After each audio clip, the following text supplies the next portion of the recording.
On July 15, 2024, Donald Trump announced his vice presidential pick for the 2024 election, James David Vance, JD Vance for short.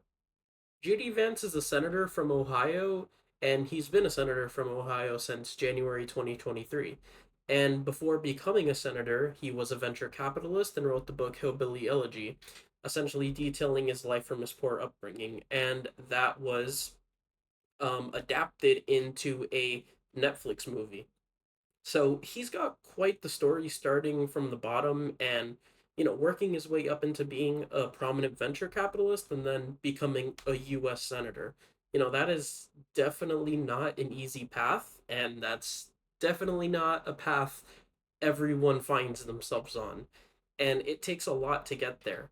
And that's why it's beyond astonishing that this guy is so unbelievably otherworldly, uncharismatic, unlikable, and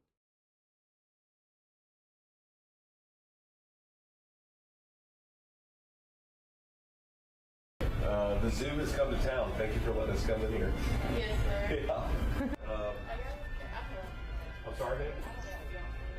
Okay, yeah. She doesn't want to be on film, guys, so just cut her out of anything. Appreciate that, man. I'm JD Vance. I'm running for vice president. Good to see you. Okay. How long are you working? I've been here since the beginning of July Okay. for this year. Okay, good. How about you, sir? Almost 2 years. Okay, good. Just everything, yeah. I mean, a lot of glazed here, some sprinkle stuff, some of these cinnamon rolls, just whatever makes sense. How long has this place been around?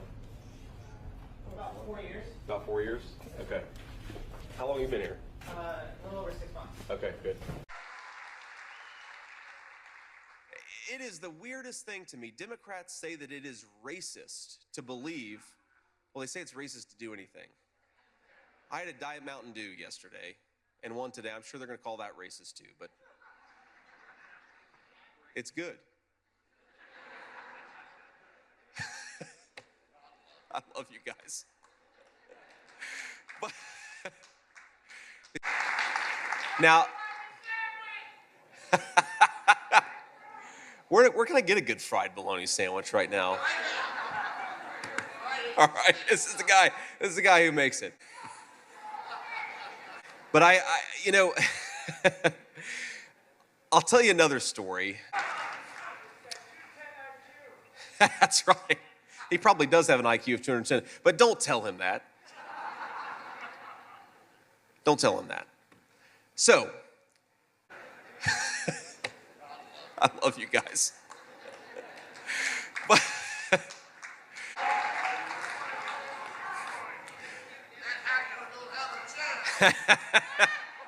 honestly, so he's just I kind of just cringe. I mean, take a look at this guy's greatest hits since he became Trump's running mate last month.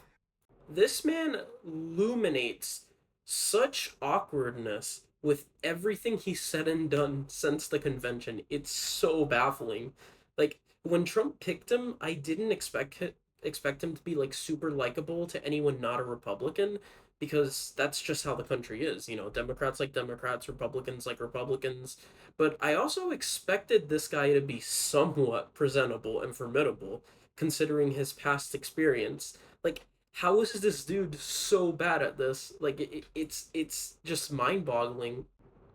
He's managed to become so unappealing to the general public that the most notable thing about him so far is an online rumor people have been circulating about him. Okay, how do I say this? Bonding with a couch. Something that isn't proven, and I really don't even feel like engaging with. And a comment he made about childless cat ladies a few years back, essentially where he said, that a woman's value is determined by her having kids or not, and childless cat ladies are like um a liability to the general society. And this oh my god, this dude is he's not having a good one. It's definitely settling in to Trump and his campaign that picking Vance was a pretty bad idea, that they solely made out of hubris. Don't get me wrong, in some ways, the pick made sense.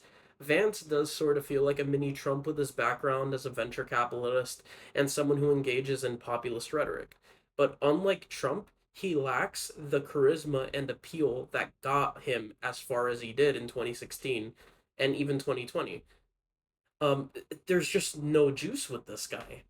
Robert F. Kennedy dropped out and endorsed Trump the other day, and that generated more excitement from Republicans than JD Vance has. This is It's insane that someone who's not even a Republican has generated more excitement in the base. It's like it's incredible. It's clear at this point that Vance was not someone Trump viewed as a pick to extend, any olive branches, and it's kind of been confirmed to a degree. So, it really does make sense, but Trump would have been better off picking someone like Glenn Youngkin, Doug Burgum, or Tim Scott. They would have been a much better favor to him in this aspect. JD Vance not only doesn't do this, he's super unpopular. Like, probably more unpopular than Trump, according to a lot of polls that have come out. He's JD Vance. He's clearly flopped out the gate. But the Trump campaign, they made their decision, and now they just have to hope that in November they're not wishing they made a better choice when the time was there. Though there's also another thing to remember, and that's that the VP pick isn't really a factor for victory to success. So it really comes down to the presidential candidates. But nonetheless, JD Vance, not a good pick.